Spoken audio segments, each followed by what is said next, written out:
All right.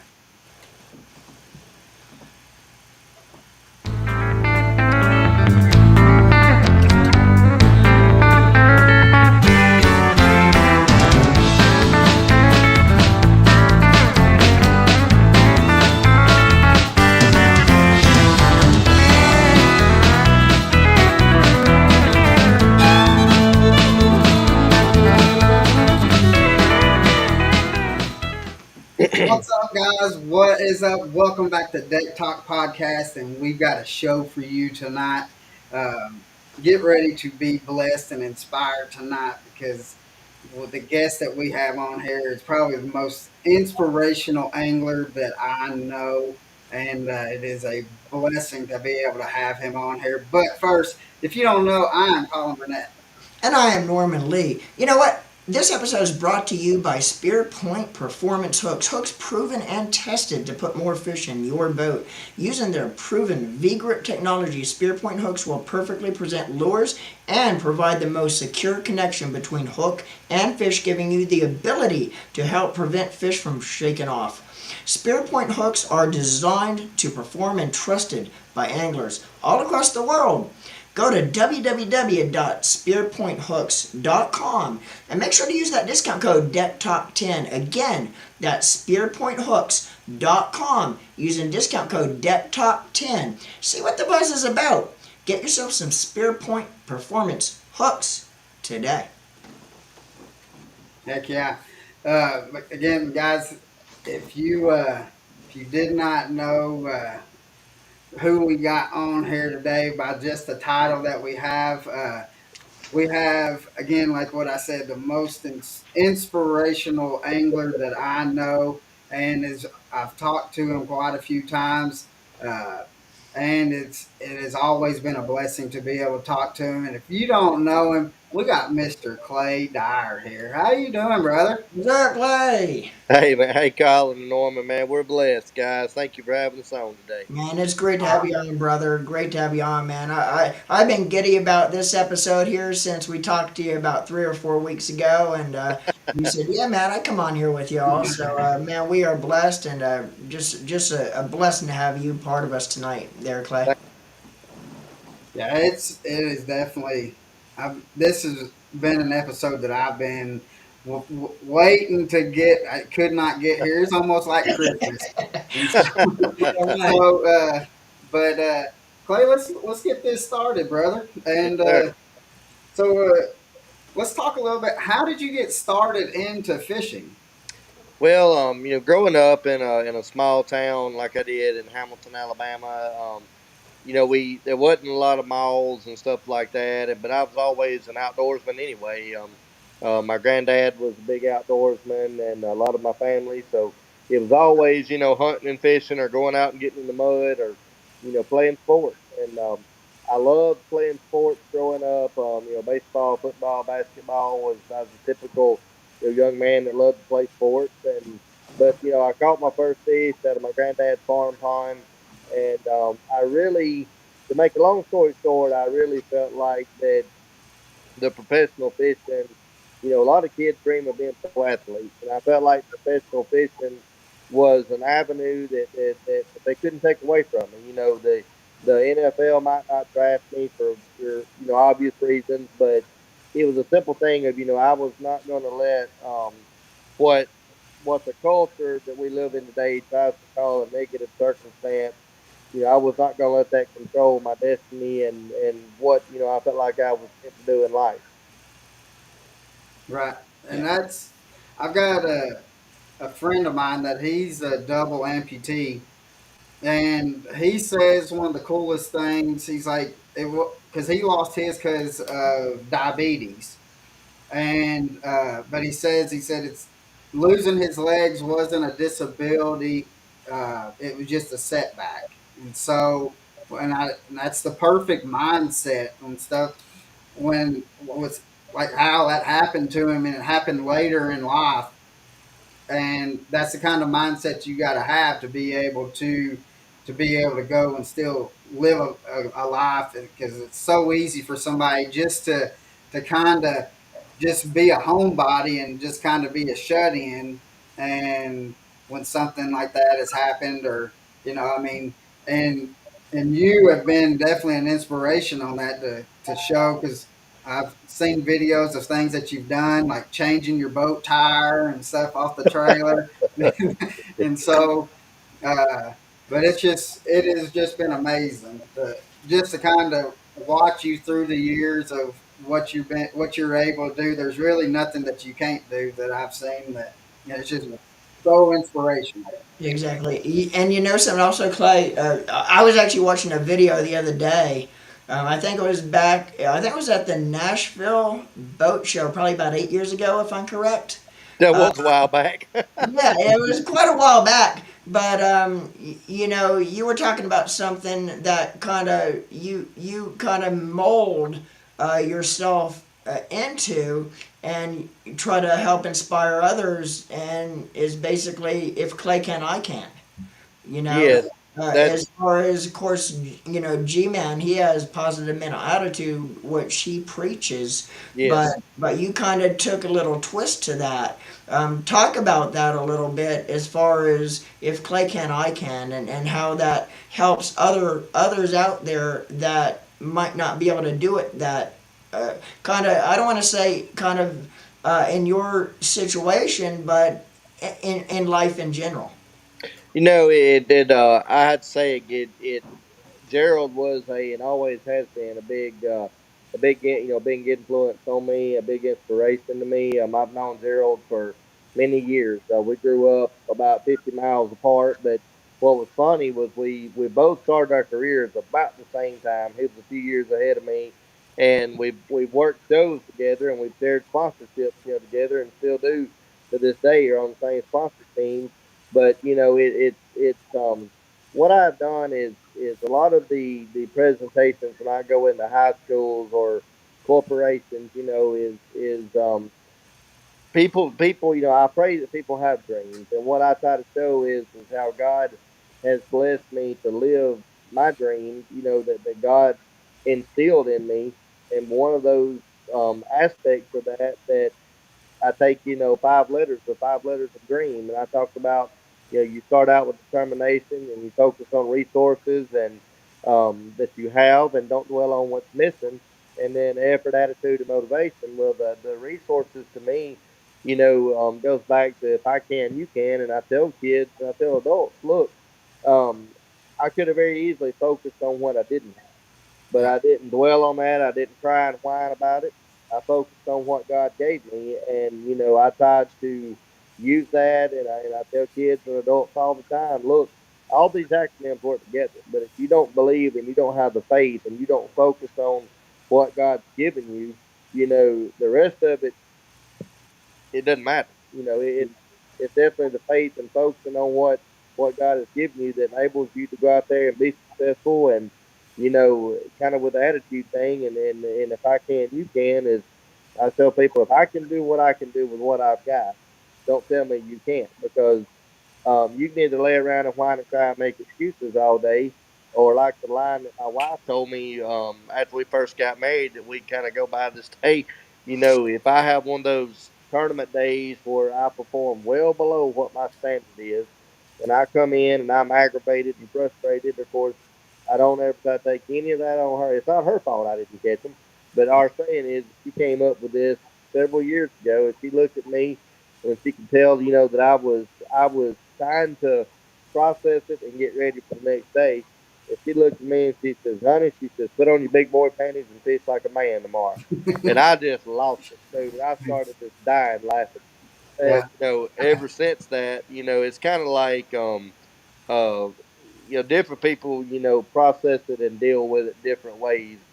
And I'm kind of one of those that smiles my way through it and kind of laugh about it, and say, hey, it could always be worse. Let's get after it, Yeah, Oh, that's true. exactly. Exactly. We got Aaron Vincent says, "Hello, Clay. Watch out for those two guys." So he's a buddy of That's ours. it, man. What He's Aaron up don't know, on y'all better watch out for me. it. And so we got Lance Lanham. He's up from Nashville, which his boy Presley is also on here, which is Presley won the Tennessee State Championship in high school this year. Uh, Oh, congratulations. Yeah. and so, and he says, "What's up, guys? Heard Clay a couple of times. Always inspiring." Well, thank you, man. Did the And whole time, I didn't even have high school fishing for me. yeah, Uh, right. we might have attended a little bit more if they did, right? We would have, ain't no doubt. And just a little plug for Presley too. If all of our viewers click over to Presley has a new podcast that he's doing now, and he's killing it out there on his Yeah, he podcast. is. Uh, I can't and think of the name of it I was right just gonna now. say the name. Just hey Presley, if you're on here, comment in what the name is so it'd give you a plug out. Yeah, or Lance, somebody. Yeah, or Lance. But so you talked a little bit about your faith, but how has your faith helped you and your walk with God helped you to get to where you are right now? Oh man, it's everything, dude. It's in this life. I firmly believe that God created us all for a greater purpose than ourselves. Created us to serve Him, and when you have that relationship with Him, you get that. And people that don't have that relationship yet don't understand that. They don't understand the reward and joy and the peace, and the happiness that comes along with living His will for your life and being saved and having that relationship. And to me, I mean, man, it's everything. I mean, dude, you try to go out there, in this world we live in today. Um, I remember 5 years ago, before I was saved, hearing people talk about, and this was before I knew Jesus as my Savior, hearing people prophesy and talk about what the world would be like basically now, like we're living. And I was like, oh man, I'm sitting here to be honest with you, oh, what kind of crack you smoking? You've lost your mind. You're a nut. All those negative things I was thinking. And now I look, after 25 years, I'm like, wow. But if you read the Bible, I mean, the Bible lays it out there. In fact, Yeah, exactly, the Bible is the most accurate, truthful book. And it lays it out there. So it kind of goes back to the dream thing, but it's to me, like I said, I believe that God created all of us for a purpose. And a lot of us don't want to look at it that way, but we want to do it our way. yeah, And when I kept trying to do it my way, it was um, a lot of heartache, a lot of pain. yeah, And I've always had determination. I've always had willpower. But when those things are used for the wrong thing and the wrong ways of life, it's very detrimental. But when they're used to try to get closer to God and to try to live with what God has planned for you, that's the real deal, man. But every day of my life, and I try to share this everywhere I go. Guys just like y'all.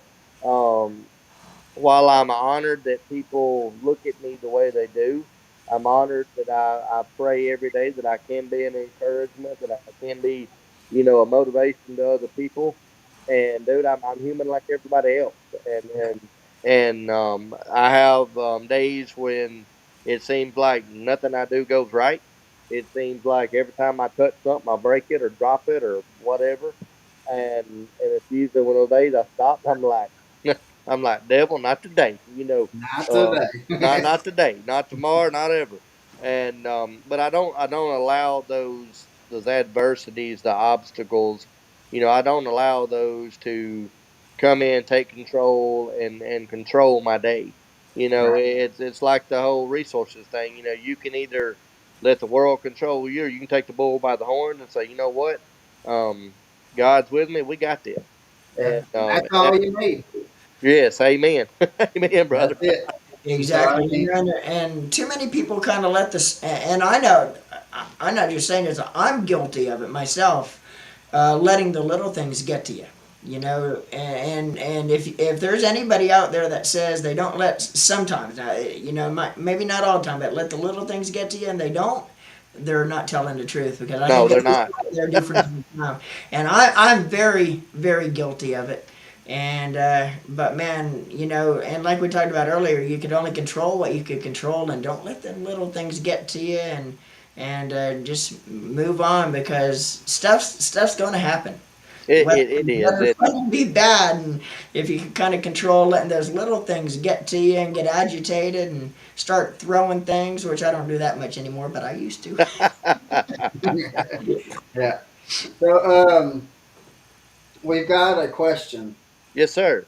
Um, and it's from John is asking, how were you able to tie your lures uh, to when you're going out fishing and stuff? How do you tie your You said their name was John. John? Okay.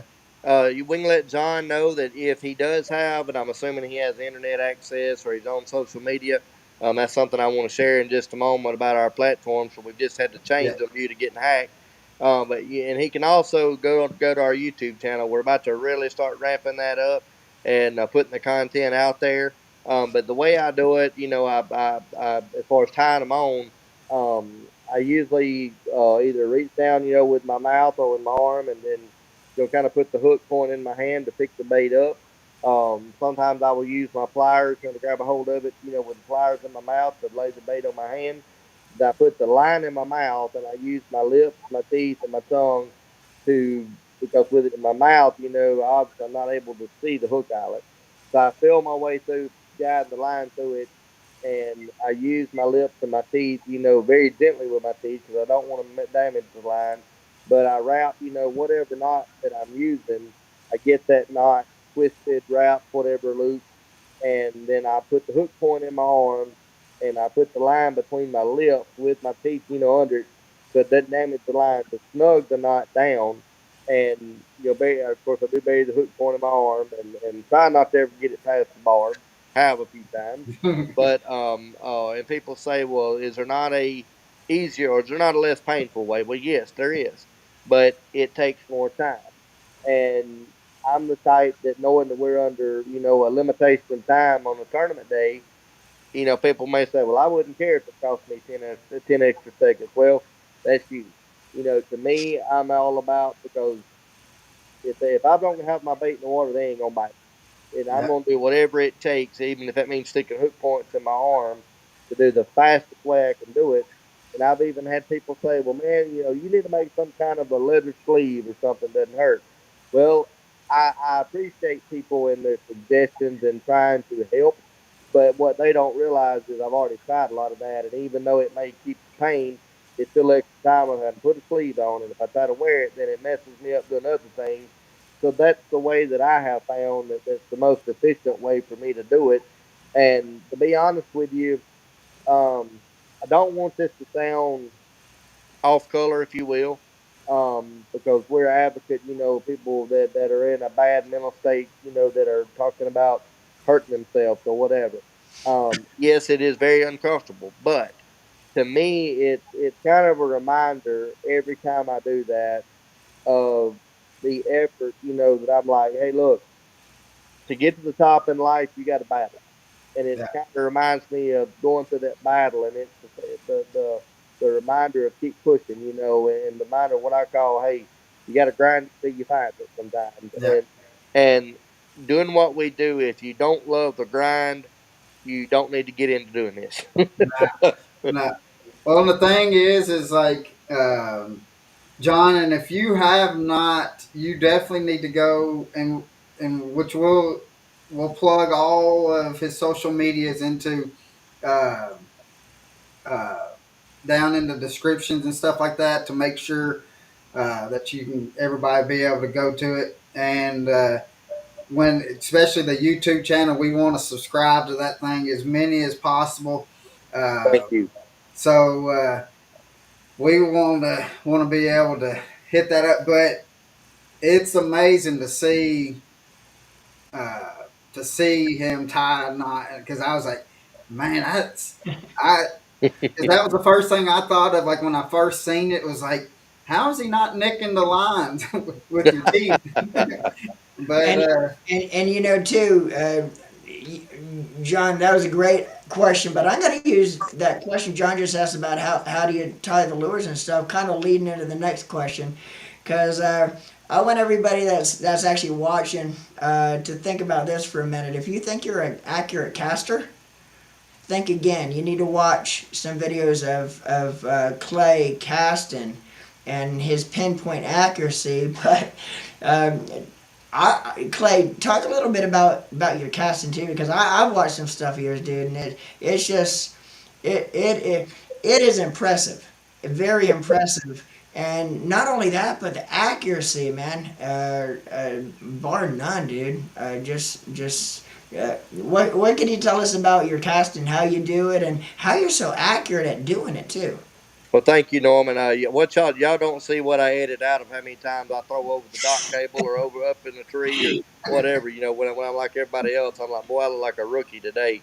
And I don't know how many times Brandon and I have been fishing, and maybe I don't get to go for a month or so because of our ministry travel. And me and him will go, and I'll make the statement sometimes, because he's on a roll, and I'll make the statement. I'll say, boy, I look like Ned in the third grader, and he'll start laughing. And I'll say, and I'm supposed to be a pro at this, but no, it's it's like any other sport, a baseball swing. When you work at it over and over, and I like how my parents put it years ago. Not to take any self credit, but when you're not like me, it's hard to beat. So I would watch other people do it, and I would go get the rod and reel, just like I did when I played basketball or when I played baseball and I swung the bat. I would go get the equipment and start feeling of it and seeing what felt comfortable and what gave me the most power, or vice versa. And the rod and reel's the same way, man. And I've used and there's a lot of great ones that's on the market. I mean, technology is so good lord, it's changed so much in the last Yeah, 10 years, and I've been doing this going on over 25. And now a lot of great ones out there, but I'll tell you, and when other people see this difference, it tells me something. But I've been using Daiwa now for going on 9 years. It's the longest running tenure I've had with the rod and reel company, and it's because they've made a difference in my efficiency. When I can take a reel and I can back that reel off um, to make everything smoother and more efficient, and I back that brake or the magnet off more than any other company. But yet, when I mess up and I make a bad skip or something, and I'm a half an inch off, and I hit that dock piling or I hit that dock float, and the rail doesn't backlash, that's amazing to me.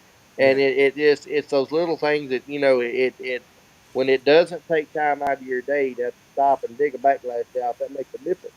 So I've taken, my Daiwas, and a lot of people think, well, man, do you use the zillions or do you use the $600 ones? Nope.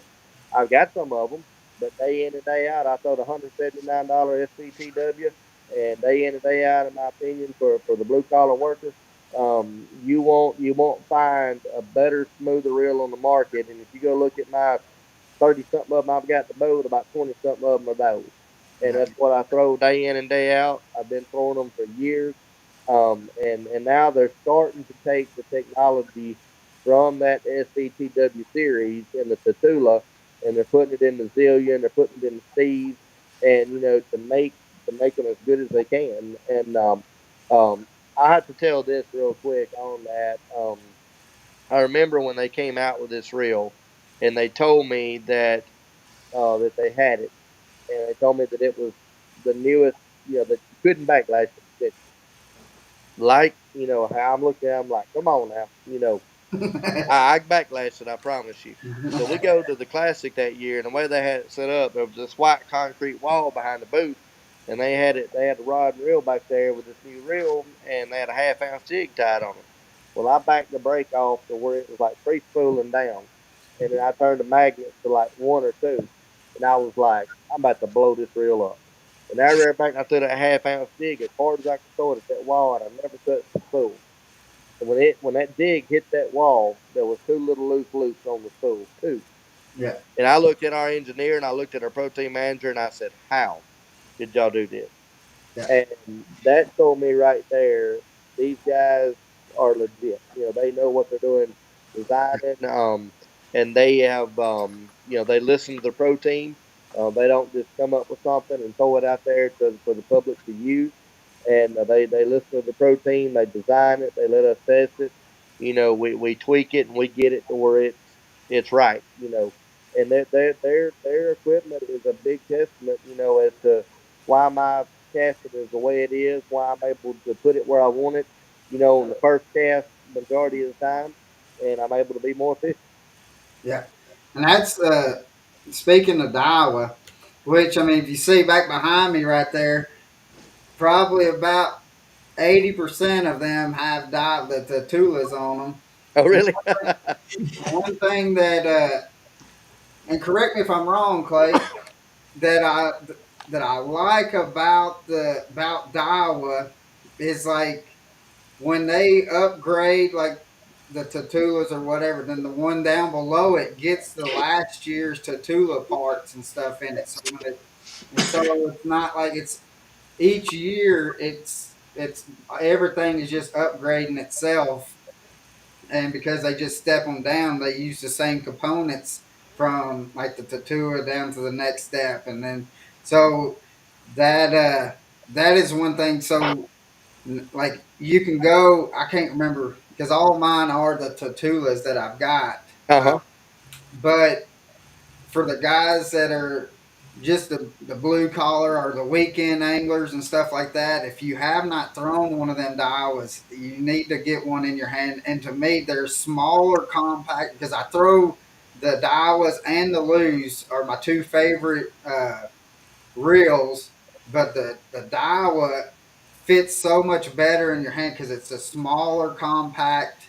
Um, and so when you're out there fishing, 8, 10, 12 hours, having that smaller uh, and it's lighter and all that is a whole Yes. lot more comfortable, especially after being out there 10, 12 hours a day. It makes a difference. It does, Colin. And, it's from what I understand, with being with the company, what you said about the upgrades, that from what I understand, that's absolutely the case. And what I love, part of what I love about the company is they try to make kind of I guess you'd say, a series of size framed reels for people with great big hands all the way down, like you're saying, the small hands. Yeah. And I think that's something that is not out there a lot of times, Yeah. but to make the innovation to make the frames and the gears to be the very best component they can put in there, but still keep that price point, for the blue collar worker. It's awesome. It is. And so like what we're saying, guys, is like so you can go next year and get the cheaper one, but you're going to be getting actually what is in the topper ranks of what is this year's. So you're actually it's not like you're really not getting a cheaper reel. You're just getting the an upgrade version of Right. from this year. So um, let's see. Steve Dahl is on, and Oh, Steve. he says, looking good, Clay. Appreciate you staffing for Flat Out Tungsten Family. Absolutely. Tell Steve's my buddy, man. He makes sure I've got plenty of tungsten and plenty of flat out. He takes care of it. Yeah, yeah. We throw a lot of the bruiser baits, so and we got the also with the Flat Out Tungsten. So um, Michael Lindell, he's down in the Everglades, and he says, Clay, what is your personal best bass? That I weighed 8 pounds 13 ounces. I caught it filming a TV show. Actually caught it on a buzz bait, and but I the largest in competition weighed 8.4. It's largemouth. I caught it down at Gunnersville in 15. The first day of that year, I was fishing a coastal event down there. And when I caught that one, I actually led big fish with it the whole tournament till the last day. And a friend of mine, Jay Kendrick, won that tournament. And the last day, Jay caught an 8.6 and knocked me out. I led it all the way till he weighed in and won the tournament. And I went to him. I said, "Come on, Jay, if you're gonna beat me by like a pound. Don't beat me by 2 ounces." Yeah, right. How about smallmouth, Clay? What's your PB smallmouth? Six. Let me think. 6.6. I caught it on Erie actually in practice. Of a FLW, the FLW back when Chevy was a big sponsor of FLW, and we went to the Chevy Open on St. Clair and Erie. Lord, that was back in That goes, 07. yeah, I was gonna say that goes back a ways with Chevy and Yeah, FLW. I'm telling my age now. Yeah. Um, Jay Burchard says, "Whoa, what a rough crowd! Thank God Clay is in here to keep you two in line." What's up, Jerry? How you doing, brother? And Yeah, give Hunter a shout out too for us there, Jerry. yeah. Give Hunter, tell Hunter we say what's up. So, Michael Lindell asked, "What is your favorite style of fishing and favorite lake?" Oh, we. I get asked that question everywhere, man. That's a tough one. We go to such great lakes, man, and the way the lakes are now, from Texas to Florida to New York to Michigan, there's some of the best there is.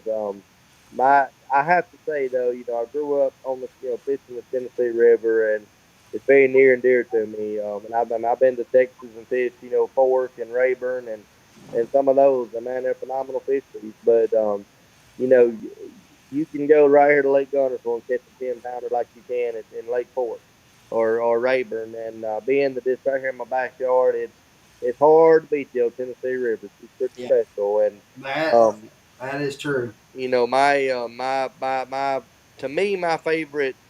I've always tried to pride myself on being versatile, competing against the guys we compete against. But at the end of the day, I've always believed that to try to win, you have to try when at all possible to fish in strengths. I love shallow water. I love pitching and flipping and throwing, top waters like buzz baits or, like spro frog or something like that. I love getting up close and personal. But, that mid level range, and a lot of times, which is what you fish a lot on the Tennessee River, with the old tried and true Carolina rig or a Buckeye football, head jig. Uh, those I would say from the 15-foot range up is where I'm at my strongest. I can get out there with a 6 pound line and a drop shot or the little Demiki thing and do that. But when I'm in my wheelhouse, you lock that 7/6 dial with the Tula rod and that 8-1 reel in my hand with some 65-pound vicious braid or 20-pound fluorocarbon and let me put that Buckeye jig on there and go to work. I'm a happy man. Hey, to you, Clay, though, what do you think's easier to go to like a lake in Florida, go to the south and learn how to fish a lake in the south if you're from the north, or if you're from Florida, go up north and try to learn how to fish the northern lakes? What do you think? What do you think comes easier? Man, I tell you, that's a great question. Because you got such a diversity in the way the lake sets up. Um, my personal opinion is if you know what the fish are on, I think it's personally kind of easier maybe to go up north in the clear water where you've got the smallmouth deal. But on the flip side of that, you know, learning vegetation can be very intimidating. Growing up on the Tennessee River, I got my rear end handed to me several years and still do. But I finally learned a lot of times finding them in that grass a lot of times is like finding a needle in a haystack. But when you learn to read the grass and you learn to read, like when you get mixtures such as a mixture of hydrilla and milfoil with a hard bottom, a lot of times that's it's game on. But now with the eelgrass being like it is, when the eelgrass gets torn loose, prime example about a month ago, I had the son of one of our title sponsor on Gunners when we were filming, and some of the best grass beds I know that they're in year after year. You couldn't even hardly fish them effectively because so much eelgrass, had gotten the wind and blown it in there on it and it made it to where you couldn't penetrate the mat to punch it, even with like a 2 ounce weight without going there and jabbing it through. And you couldn't really throw a frog over it because it was so thick, that the fish couldn't get through the mat, to come up and get them.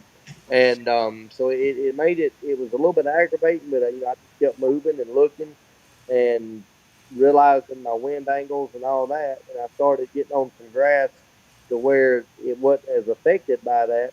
And we do immediately, we went catching them. We went catching some frogfish and punching fish.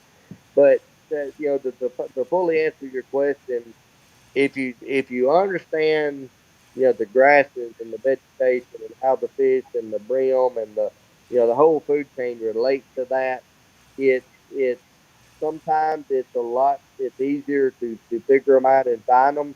It's just a matter of taking the time to get in that right area, because you have to keep moving and looking and moving, which is what you have to do up north anyway. With the whole forward facing sonar thing now, a lot of it's just moving and looking. But if you're up north, and I've always found this to be true, big smallmouth, they like boulders, they like isolated hard objects. So if you know where some of that stuff is, you can go to it. A lot of times they're there, and a lot of times the northern smallmouth are a lot more aggressive than down here, because the season is so much shorter up there that they actually bite when you get around. Yeah, and the reason I brought that up too is I get that question handed to me a lot, and of course I grew up in Florida. I fished in Florida all my life. Yeah, I've just been in Tennessee for the last 3 years, but when you go down into Florida, you start fishing just like Okeechobee, Lake Estepoga, Lake Kissimmee. It all looks the same when you get down there. Uh, Yes, so everything looks the same, but you could take a stretch of shoreline. It all looks identical, but you could fish a stretch of shoreline for 2 hours and not get bit, and all of a sudden you run across 3 or 4 fish, bam, bam, bam. You come up, even south like Tennessee, and not even talking about like going up to the Great Lakes and stuff. You get on some of the lakes in Tennessee. You get into some of the lakes like New York and some of the Great Lakes stuff. You get out there, there's 95% of the lake when you're looking at it or scanning it or looking at it from Google Earth that there's not going to be any fish in. right. But you get down in Florida and you get out there and it's like, bam, Everything looks good. where do I start? So I kind of wanted to get your perspective on that.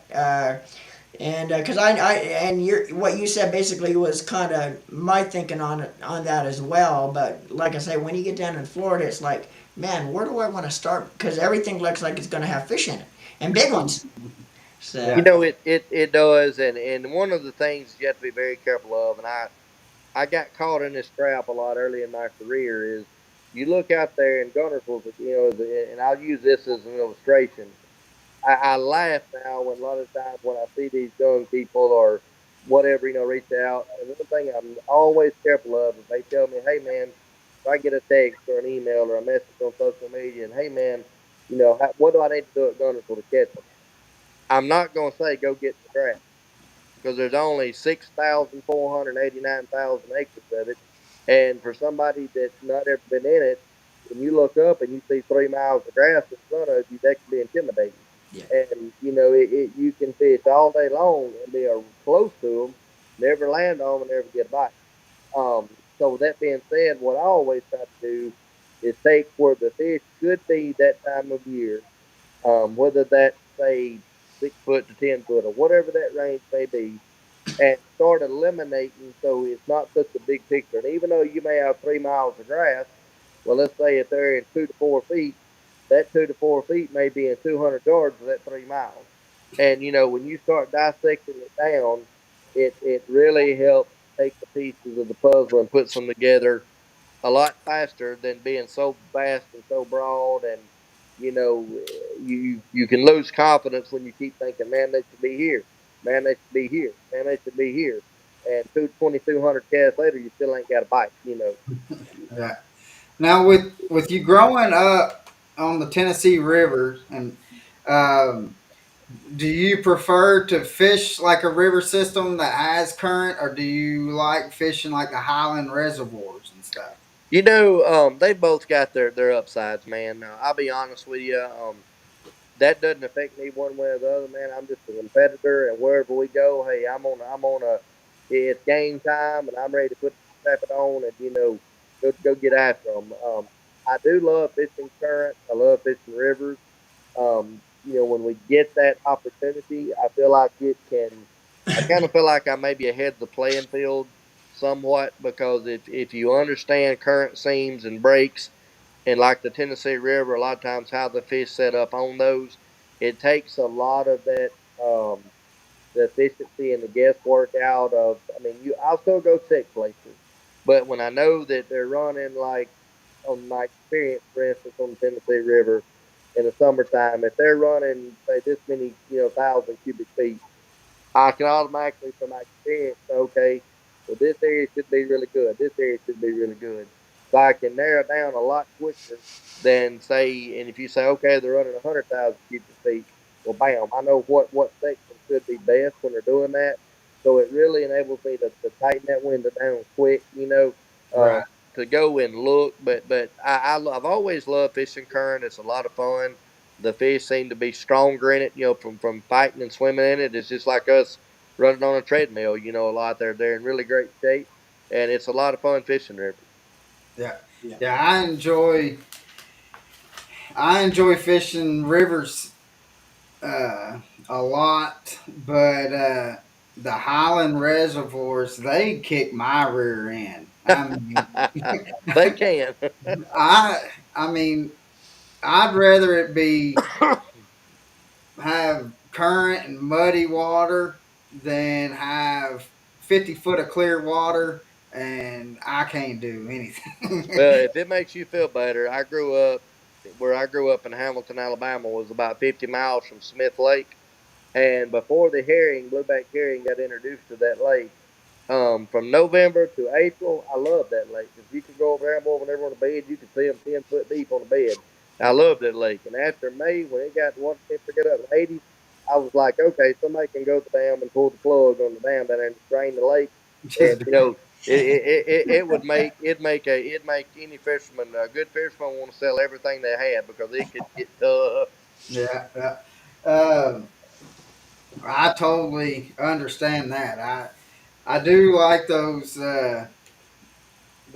blueback heron lakes. Uh, but because we got Lanier that's real close to us, and I've gone there a couple times, and I mean, I just want to go over there and catch some of them giant spots that they have there. But I've caught a few spots, but it hasn't been any of them giant ones that they say that's in there. Oh, But dude, you get on them kind of lakes, man. When they got them cane piles or them brush piles, and you bomb that big top water out there, and it sweat dripping off your nose, and when you see them 4 pounders come out of 20 foot of water and blast it, that's pretty cool. yeah, and that's we had Hank Rogers on last week with Bass Geek, and he just posted a video on his YouTube channel about the forward facing sonar, and to where because he lives up there by Cherokee Lake Cherokee, and he you could see the bass coming up out of like 25-30 foot of water, and he's throwing like a spook, and you can see the spook just on top of the forward facing sonar, and then next thing you know, just boom, just nail it. Yeah. So we got a couple questions coming in. Uh, well, we got a bunch of them come in, but it goes by so fast, and I just kind of got to pick and choose them. Right, I understand. Let's see. Mike Lindell says, "What is your opinion on forward-facing sonar?" It's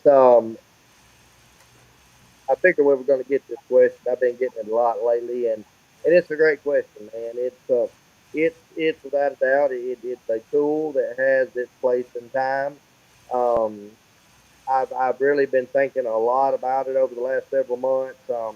I remember, when it first came out. I'm kind of one of I'm old fashioned, dude. And I remember when it first came out, I didn't even get it for the first couple of years because I was thinking, well, number one, is it a fad? Number two, if it's not a fad, I don't want to get it until I know it's legit. Yeah. And at that time, I was, not on the pro team of any electronic sponsor, and so I was kind of a free agent. I was, buying what I wanted to put on the boat. And I remember my wife, and it's funny she brought that up because me and Brandon were at an open on Hartwell that year when I think I'm trying to remember. I think Patrick Walters might have won that. and Brandon and I neither one had it. Him was Elite Series Pro. And I remember sitting in the park. We were sitting in the rental house driveway that we were at rigging up on Wednesday, and me and Brandon were joking because it was this time of year. It was tough. And he goes, Hammer, how many rods you got rigged up? And I hadn't even thought about it. I'm just rigging rods, because I was all over the board on what I was going to do. And I go to count and I said, dude, I got like 24 rods rigged up. I've never rigged this many rods for a tournament. He gets to counting his. He said, dude, I got you beat. I got 32. And we both just kind of stopped and started laughing. And Brandon looks over at me and he says, Hammer, you know what's about to happen, don't you? And he calls me Hammer a lot. I looked at him and I said, yep. And he looked at me and he said, whoever's on them forward face on, they're about to kick our teeth in. I said, yep, you're right. And at the end of that tournament, I remember my wife looked at me and she said, honey, she said, this is something on next year's boat. She said, if they've got it, we got to get it. She said, we got to pay for it. We got to get it. And I was like, which I knew she was all in and support way before that.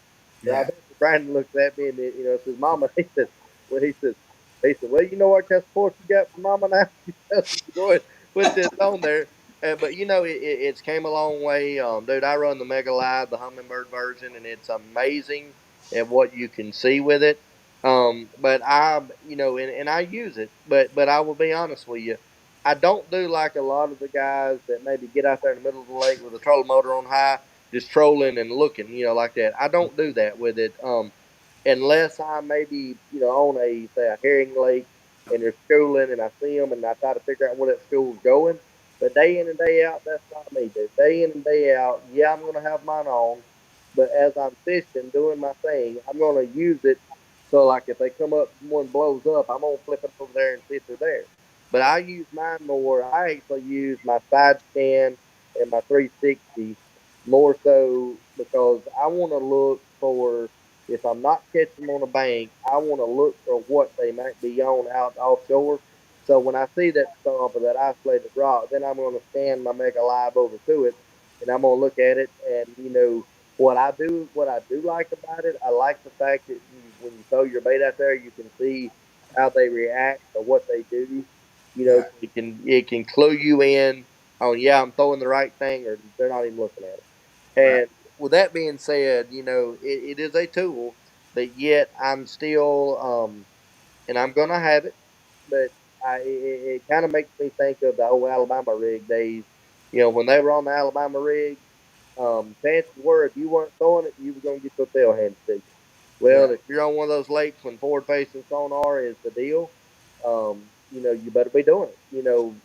The vast majority that are doing it are going to be, are going to catch them.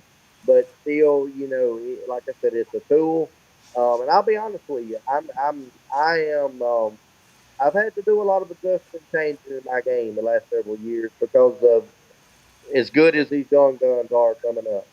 But with that being said, I still to this day I think it would be cool as a tournament organization for us to have a few tournaments a year to where they say, look, no side scan, no forward facing sonar, 2D sonar mapping, and let's get at it. Yeah, I'll, and I'll be like, cool, let's go. I was gonna Norman and I've say, talked right, about I was gonna just say have. you had mentioned that because well, Colin's about to say the same thing I was about to say. Is me and Colin's been talking about that how They they need, have one or two tournaments where no side scan, no side imaging, just and a lot of the younger generation probably doesn't even know what a flasher is. yeah, put a flasher on that Yeah, thing. I still wish I could get one. now we're going old school talking about flashers, but yeah, just have one or two tournaments, and it doesn't even have to be on the pro level. Just an open tournament or two, just where show up at the boat ramp. You're not allowed to use anything other than your regular bottom scan. Can't Right, use right. imaging. Everything else has to be turned off, and just go old school. Yeah, I think that'd be an awesome tournament. I mean, because I think the older guys are going to shine more on it, but these kids that's coming up through high school and college and stuff like that, they're hammers though. I mean, if Well, you just get them around it, I think that they can figure it out. I try to look at it from all perspectives, and to eat to some people, they say that that's the future. I just actually had a guy ask me the other day, a friend of mine, a very dear friend of mine, I've known for years. He sent me a text when a lot of these videos started coming out of the people and their opinions and the ones that were upset, blah blah blah. And a friend of mine asked me, he said, "Do you think they're going to ban forward-facing sonar?" And I said, "I don't know." I said, "What I can tell you is I believe going forward, and this is a whole nother topic, but I do believe going forward that some of our rules will be tweaked a little bit because it's very difficult when you grew up old school like me to when you I've always been the one, just like KVD said in his last tournament, before he stepped down. And KVD said he's always tried to do it with the highest level of integrity. I'm the type guy that, hey, look, I've been blessed, so blessed in my career that I know my credentials are not what some guys are. I know that, but I also know the greater purpose for why I'm out here. And if I go the rest of my career and I never win a national tournament, as much as I would love to, if I never win a national tournament, hey, at the end of my career, man, it's been one heck of a ride, man. And I've got to live my dream. I've got to do what millions hadn't been able to do. But at the end of my time, I'm not going to be one of these. I don't plan to be one of these that says, okay, I'm going to retire at whatever age. I'm one of these. I love it so much. Hey, as long as I'm physically able, we're gonna go. But I'm the type that I look at it like this: of I want at the end of my career to know when I lay my head on a pillow at night that I've done everything I could do, but I've kept the highest level of integrity, and I'm not going to push, even though there may be a gray area there. You know, I'm not going to push that. People say, "Well, you don't want to win." Well, yeah, I do want to win, but I never want anyone to question: Did this guy do it? By the book? Did this guy do it with the highest level of integrity? It's just like I've been so blessed that when with the fans I have, where people say, "Man, man, I wish you'd let me know you've been here. I'd give you some of my best pots." Thank you, and I appreciate that offer. But even if you would have offered it to me, I would have declined it. And it is not to be rude. It's because if I don't go there and I don't find them and I don't catch them, I want it to be on me. Yeah. And no offense to anybody, I appreciate them offering, but I don't want anyone to ever think or give a. If you don't give them a reason to think that you did it wrong, they can't think you did it wrong. Right. Exactly. Now, let's see. We'll hit a couple questions real quick. Let's see. Jerry Brousseau says, "What is Clay's pick of the three? Smallmouth, spots, or largemouth?" Brother, if it'll bite my cricket, I'll swing on That's a good answer. Good answer right there, Kyle. So Steve Dial says, "Clay, do you envision a larger circuit someday, eventually, without forward-facing sonar altogether?" That's a great question, man. The way we are right now with with the number of anglers out there, our lakes are already, man, they're fishing small, dude. I mean, even the big lakes, they're fishing small. And one of my concerns I have, not necessarily a worry, but just a concern I have going forward is are we going to have to build bigger lakes to be able to because a lot of the lakes we go to, your bigger Florida lakes, I mean the Tennessee River, the Great Lakes, as big as those lakes are, a lot of towns don't have the infrastructure, the hotel rooms or the launch ramps. 200 boats at a launch ramp, it takes a pretty big launch ramp to handle that. Um, Matter of fact, I only know of a handful right here, on the Tennessee River, and we got some massive facilities. But there very well could be, and that's a great question, man. I may see how that plays out myself. Yeah, and seeing I totally agree with you that I can see that they're going to put limits on what they can do instead of, and I think they need to do that, because one thing like I've noticed with forward facing sonar when it first came out that it was phenomenal, and it still is phenomenal. But um, and I think what had happened, and you can correct me if I'm wrong, like the fish, like people was banging the banks, and the fish moved out because they wasn't getting anything thrown at them moving out. Now they're getting moved or stuff thrown at them out on the ledges 30, 40 feet. And now I've started seeing that the fish are starting to move back shallow. Now the fish are kind of starting to sense that pressure that they didn't have before forward facing sonar. So now Right. they're kind of adjusting to what the Exactly. forward Yeah. facing sonar is. I tell you what's happening, guys, and y'all are right. Y'all are hitting all around it. But a lot of what my experience has been is the fish are getting very educated. There's so much stuff getting thrown at them now. They're getting educated. It's kind of like, and the analogy I use, this is or the illustration I use. This is not a good one, but it's the only one I can think of. You get a dog, and well, just like right now, we got our black cloud, laying there on the floor in front of us in the house. But you get a dog that gets beat on and whipped and neglected. That dog is going to go try to find somewhere to get away from that. They're going to go try to hide. And the fish, when you beat on them enough with certain things, while what my belief is, and Lord knows I'm not a biologist, but I see how fish react to what I throw. And while they may not know that, hey man, that's a Pro Double Deep Little John, or that's a Pro Mid John 50, or that's a Buckeye football jig.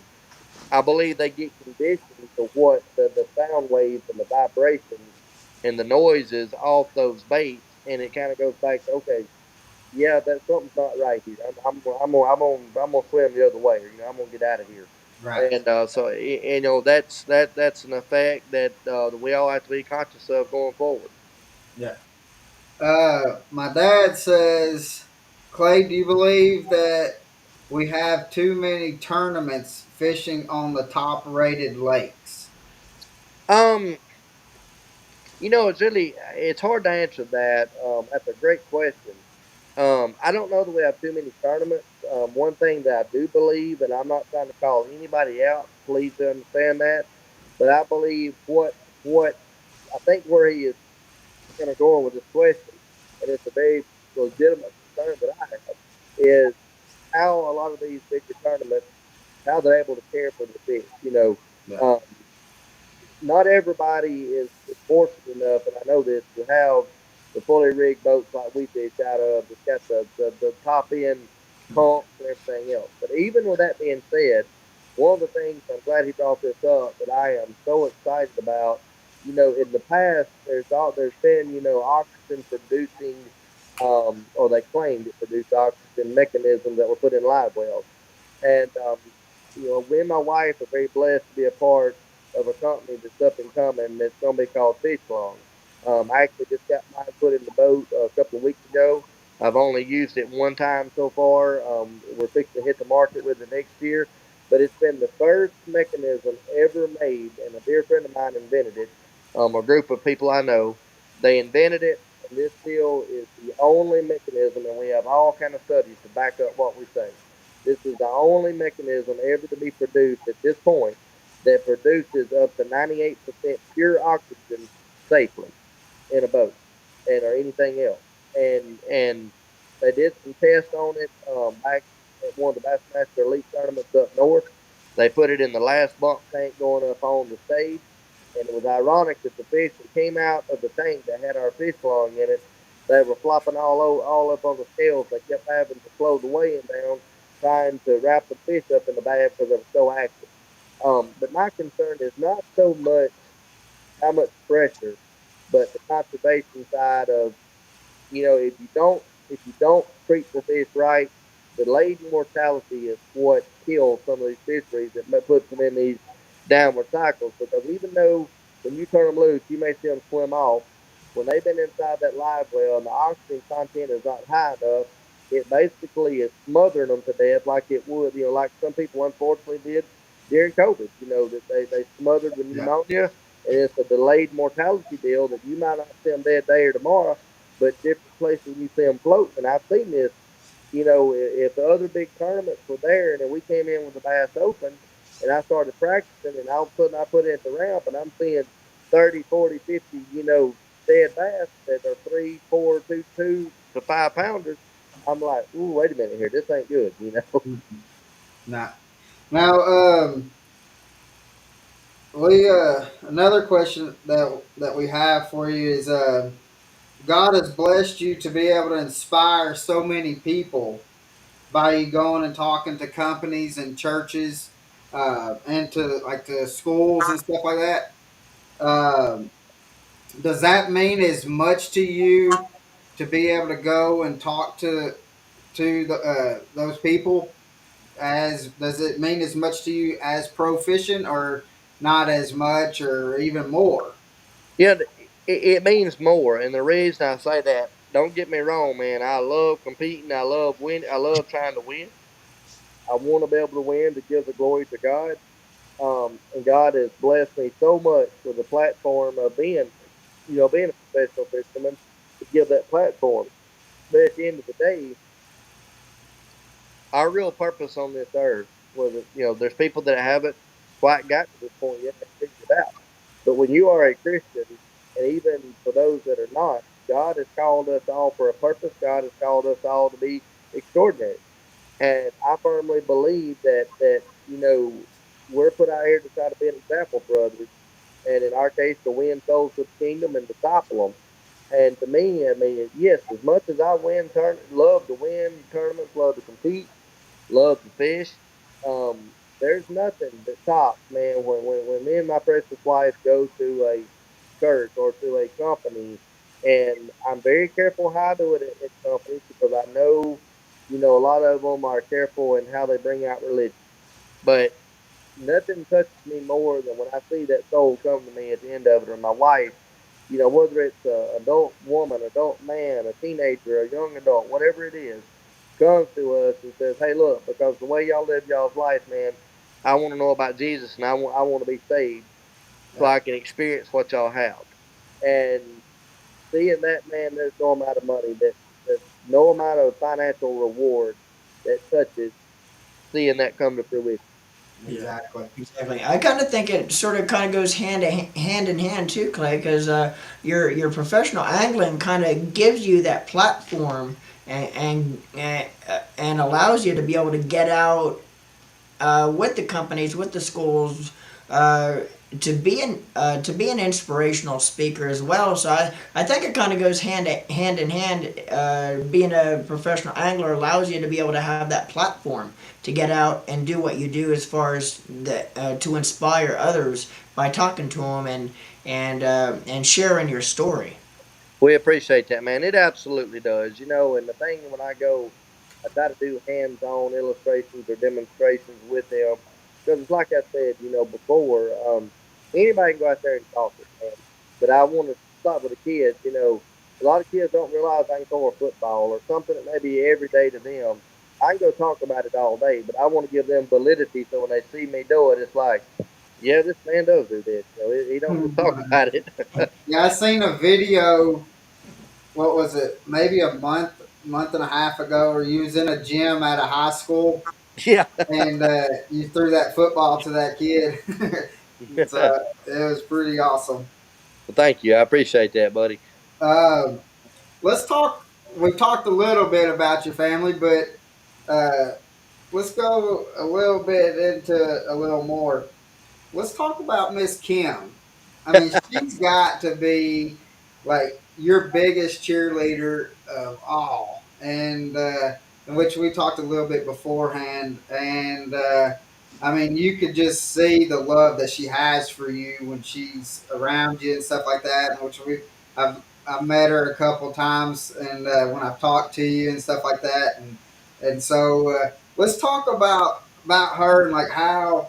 Uh, like she kind of what's I don't know how to really say this, but she's uh like you can tell that she is fully back behind you, encouraging you to do the fishing and being able to go and inspire other people. So Well, I wanted to be able to at least talk a little bit about her, if you don't Oh, mind. absolutely, man. Dude, she's. I'm not just saying this because she's sitting across the room from me right now.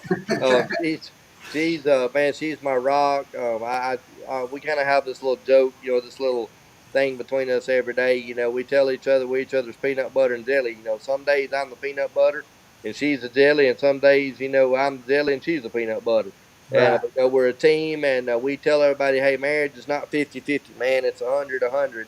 And she is definitely she's my rock, my prayer partner, my prayer warrior, my teammate. She makes sure that I'm taken care of. I'd actually put her on here where you could see her, but bless her heart, she has been dealing with bad allergies, and she nah, has felt awful all day, and so she's over under a blanket trying to relax, and but anyway, dude, she's an incredible nana to our four grandchildren. Worked for me full time as my teammate. Walked away from when we got married. A lot of people don't know this, but when we got married, if she had worked her way up, she was a very successful real estate agent and a retail exec at a bank. And she had worked, for many years trying to build that into a successful career. Well, when we got married, it was like, okay, we discussed it, we prayed about it. We knew if she continued in that career and I continued in mine that I had built, that we were going to be apart over 200 days on the road, and we didn't want that. Well, right. bless her heart, she was the one that volunteered. She said, "Well, honey," she said, "I will do whatever you want me to do." And I said, "Well, I don't want to be apart." So she walked away, man, from an incredible career, and she said, "Well, honey, let's do this as a team. I'm gonna go full time with you." And I told her, she was rocking on to life, and I messed everything up. And that's what I always kid her and tell her. I said, well, she's over there said no, I did not. But yeah, I always tell her. I said, yeah, you had it going on. I came along and I messed it all up. But no, she's amazing, dude. I can't say enough good things about her, dude. She is it if the definition of a Proverbs 38 woman, um 31. I'm sorry, Proverbs 31 woman. I don't know why I said 38. Um, she is that, man. She is what if I look back, and I know a lot of people, you hear people say, well, man, my dream wife would be this, my dream wife would be that. She wears many hats, and she wears them incredibly well, and um, she's just amazing, dude. And I tell you, and this is kind of comical, but this will tell you, to me, it tells me a lot about my wife. You get a lot of wives out there that are supportive, but when it comes to the sacrifice, when it comes to the grind of what we do, um, you get a lot of wives. I shouldn't say you get a lot of wives, but I know of people who have had wives that are no longer with them anymore because of the strain that professional fishing can put on a family, and because maybe they didn't make money or whatever. And I can honestly say that my wife has never, and Lord knows, if we paid for our house on what I've won in the last 8 years, we'd be living in a box somewhere, dude. But my wife has never looked at me at a tournament when I went out there and I've stunk it up. She's never looked at me and been like, "Well, boy, you suck today. Why didn't you catch them? You're terrible." She's never had that attitude. With her, um, to be honest with you, if anything, she supports me more when I stink it up. I mean, but I shouldn't say more. But she is there when I stink it up. When I come in and I've done terrible. You know, as I told Jordan, she came up with a saying years ago. She said, "Put on your big boy panties and fish like a man." But she's so supportive. Just a prime example, dude. She just asked me yesterday. She knows, that we got our last tournament in about 3 weeks, and just out of the blue yesterday morning, she said, "Honey, have you already paid your entry fee? Paid your balance?" And I said, "Yes." How many wives you know of that when you ain't guaranteed to go out there and win money are going to say, "Well, honey, have you paid $2,000 yet so you can go fish?" And that's her, dude. Yeah, that's amazing. That's incredible. That's and Awesome. I just and that was one reason why I wanted to bring her up because I know that she is such a big part of your life and part of the Clay Dyer team that we did not want to leave her out in the podcast for Well, man, sure. we appreciate that, dude. I'm old fashioned, and so many times I don't think about, when I'm outside doing something, I'm just trying to get my responsibilities done, and I Right. don't think about a lot of times that maybe it could touch somebody. And she's the one a lot of times that I'll bet that rig and tackle just focused on. Man, I got to get these 30 reels pulled up. Man, I got to get the boat done. I got to get tackle prep. I got to get boxes full. I got it. And all of a sudden she'll show up and say, honey, we need to go live. Why don't you do this? And when that's the last thing on my mind, to be honest with you, but yet it she's that teammate that makes sure that our sponsors know that, hey, if I'm on the water and I'm trying to practice, I'm trying to compete, she's the one they call to say, hey, we need Clay to do X, or can y'all do this for us, or can y'all check on this? And she makes sure the ship's going in the right direction, brother. Yeah. Well, while we're kind of talking about the sponsors and stuff, let's talk a little bit about who and the sponsors and the companies that help you to get out there to fish and stuff. Dude, man, man, we're so blessed, dude. We've got some amazing partners, and I know about every top level pro that you ask going to tell you that, and they do. Yeah. There's a lot of great companies out there, man. But we try to be. We've always got to be people of loyalty, um, and to be honest with you, to a fault sometimes. But with that being said, we could not do what we do without our partners, and that's just Yeah. God's honest truth. When you've got this past year, God has blessed us with a title sponsor that came on board of the Winter Travel Foundation. It's a doctor that started this foundation out of South Carolina that helps with veterans and special needs people, and it's a foundation that helps them spiritually and mentally, and physically as well. And they came on board and said they wanted to be on our team, and so they want to be on the team going forward for as That's long as awesome. we're doing this, as long as they can. And Shipley's Donuts has been with us. I've met the owner one time, Cat Bud. I've been around him one time, and when I ask him what else can I do for him, he'll say, "Man, go preach the gospel. As long as we're on your team, the rest of your life, as long as you do that." And they were our title sponsor for 8 years until Winter Travel came along. And but they very easily could have bowed out and said, "Hey, look, now that you got another title, man, it's been a great ride, but we wish you the best. We're done." No, that ain't what they did. They said, "Hey, man, we're not doing enough. We need to step it up." And they stayed with us. Bill Penny Toyota, that's a God thing. All of our sponsors, God has orchestrated as been instrumental in placing every one of them in our path, um, different times, different ways. But the list goes down: Buckeye Lures, Spro, Daiwa, Speeder Boats, Yamaha, Humminbird, Minn Kota, Bucks Island over in Southside Alabama. Man, they make sure that my boat is, I should say our boat. They make sure our tour boat is rigged perfectly. I still usually down there with them as they're rigging it, because they want me to know where this is and where that is, and I get in there with the rig men and get greasy with them. But hey, they make sure that my rig is top notch. They make sure that if there is a issue, hey, they're on it like NASCAR pit crew when I'm home. And but all these guys, man, Vicious Fishing, Costa Del Mar, the list just goes on and on. Gamakatsu, we've been so blessed with so many incredible people, that believe in what they believe in the fishing, but they believe in us and what we're about, and that's what they Yeah. tell us. They said, look, you know, they've never told us, look, we need a win this year, or we need you to win AOY, or we need a top 10, or we need this, or we need that.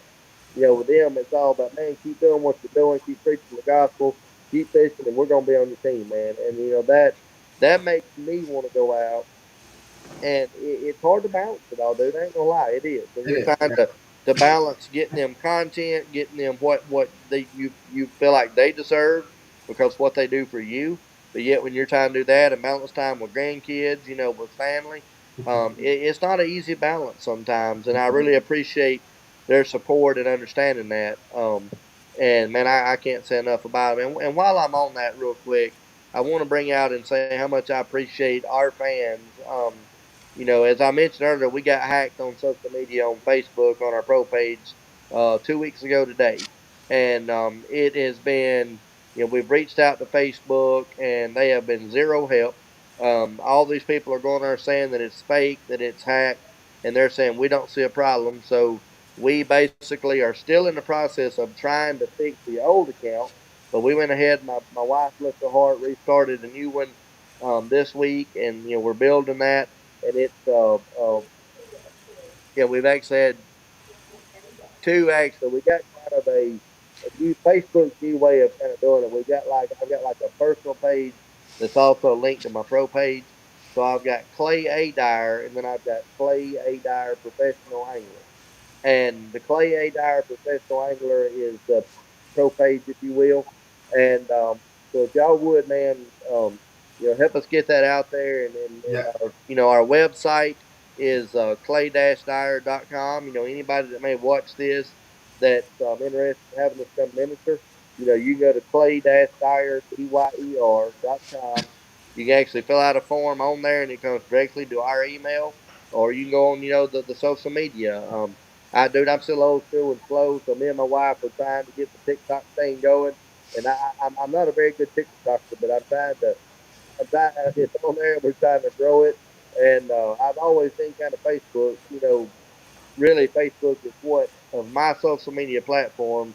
That's the one that really was growing the most, and it was Yeah. also the one we were giving the most attention to because of the way it was. But we're trying to do all of them, and except for we don't really do Twitter, but we're trying to really push all of them, and it's But we're that's going a full to. time job in itself, though.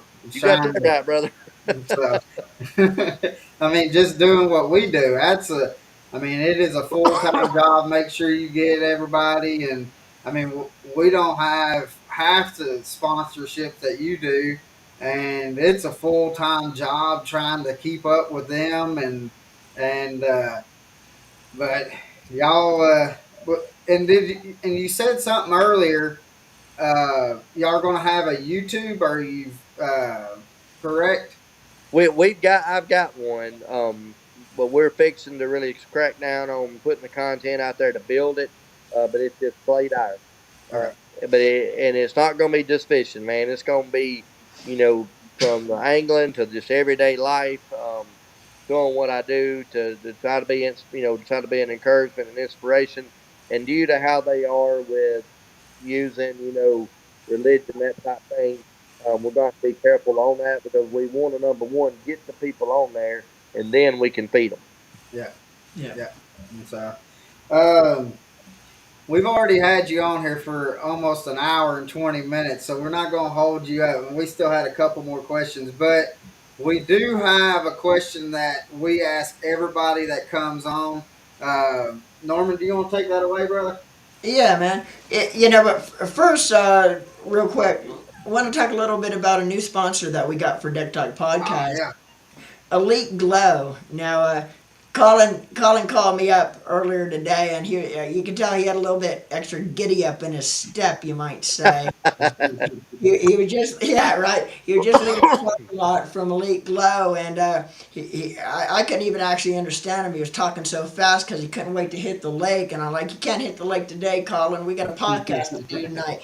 But Yeah. Colin just had brand new electronics mounted on his boat by Elite Glow. Tell us a little bit about Elite Glow, Colin, and what you actually Uh, what so, they actually installed on your boat right now. Yeah, so Elite Glow is a local company to Chattanooga. Hunter Cordell owns it.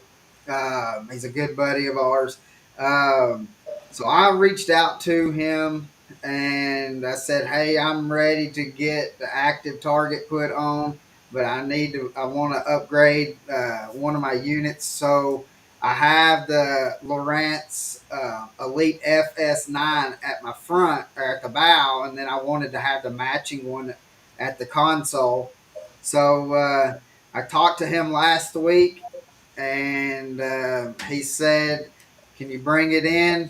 And he said, "Bring it in Monday night." Well, Monday night I was in Indianapolis, and I couldn't do it, and so I brought it Tuesday morning, and so he rewired my whole boat to have it ready to get it set up and got me hooked up. I actually, as soon as I got back from South Carolina from work, I went by there and spent an hour talking to him about the uh, the active target and kind of some of the settings that I need to have it on. And he's we're going to have him on someday soon to be able to talk about the units and stuff like that. He's just very informative to be able to maybe help you out with some settings, guys. If you need to kind of adjust and tweak whatever, he knows about Garmin, Humminbird, and Lowrance because he has to deal with them with his job. So we're going to have him on. But thank you, Hunter and Elite Glow, for knocking my boat out so bright and early in the morning. I'm going to be on Chickamauga. There you go. Yeah. But So, yeah, so make sure to check out Elite Glow, guys. If you need some electronics installed, definitely Elite Glow. Hit them up. But anyway, we're gonna get Clay. This is a question we it's kind of became a pretty famous question to everybody. We asked everybody that comes on the podcast if you if you were to have one person on your boat to fish with for the day, Clay, and this person could be past or still with us, who would that person be, and why would you have them on your boat to fish with you that day? It's ironic you asked that. I'd like to. There's many of them out there that I can think of. You know, Lord knows I've had some great mentors, but it'd have to be if I could pick three people. Yeah. uh, it'd have to be the man himself, Jesus, or it'd be my granddaddy, or my granddaddy Pride that helped get me started, or my father-in-law Hubert, Hubert Smith. My grandfather and my father-in-law both have gone on to be with Jesus, and but they were my fishing buddies. My dad's pretty good fishing buddy, but dad was dad was never a bass fisherman, and Daddy always felt bad about that. I was like, Daddy, don't worry, man. We'll learn together. He always catfished. And by the way, y'all don't want to have a catfish tournament and have my wife in it. She is a stud catfisher, lady. But but And yes, there's some giant catfish on Nick and Jack too. yeah. yes, there is it. But that's a great question, man. And I but it would be it'd be one of those three, man. And I've been blessed to share a boat with Kevin Van Dam. I've been blessed to fish with Swindle. I've been blessed to fish with Hank Parker twice. Hank and I filmed two shows.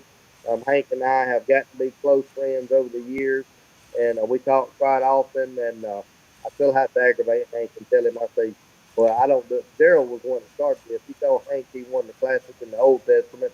And Hank looked at him, he said, yeah, at least I won one. Well, It's awesome. and I would be afraid, like if I had Jesus on the boat with me, that he'd be like, "Hey, stupid, fish on the other side." Hey, wouldn't we all, brother? Wouldn't we all? Don't we?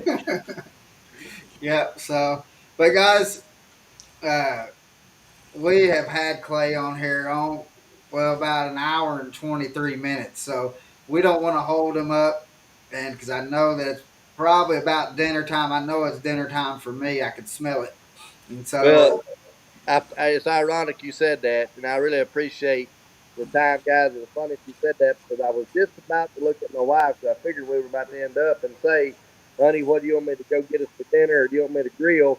About that time, DoorDash showed up with Zaxby's, and she brought me a sandwich and fries. I'm like, "What I tell you earlier, guys? You keep I, the train rolling. She was he's. already on it." Yeah, Colin has an old saying: "This fat boy's hungry, talking about himself." Well, this skinny boy could eat a meal right now Yeah. too. So So, Hey, so guys, what we're gonna do is I'm gonna get Clay to message me all his social media stuff to where, and we're going to make a post about it. And I'm going to try to get it into the description for this video or for this episode. So we want all of y'all to come on and just bombard his social media. Make sure you like, subscribe, follow, do all that jazz, and just be blessed by just Clay being Clay. And so, so guys, we want to thank y'all and hope that you have a blessed day. Had a And blast, man. And also, Clay, if you don't mind, hang out with us for one more minute after we go off live, if you don't mind. yeah, Well, Colin and Norman, man, thank y'all for the opportunity. I really enjoyed it. I'd love to help y'all anytime. I'd be honored to come on. If you need a guest, man, just let me know. It'd be my honor. I always like to be able to to go on stuff like this with people of like faith like us, man. That yeah, that love the Lord, and we'd love to be able to do that. But thank y'all for y'all's time tonight, man, and yes, God sir. bless y'all. Yes, You sir. too. Thank you so much, sir. So, guys, hope you live the passion, and we'll see you out on the water.